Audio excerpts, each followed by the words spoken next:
High বন্ধু, কথা বলতে গেলে হাসি লাগে আজকে। আমার আমার ফ্রেন্ড যে ছিল, বন্ধু ছিল না, মানে আমার এক্স, কম্পিউটার ক্লাসে গিয়ে জোরজাবস্তি করে জামা ছিঁড়েছিল।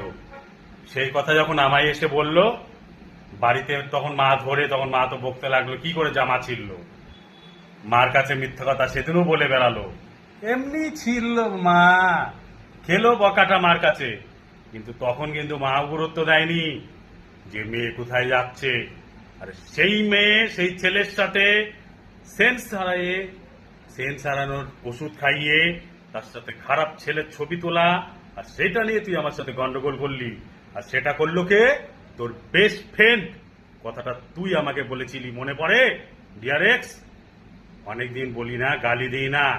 হাই ফ্রেন্ড, কমেন্ট করো, শেয়ার করো, বাই।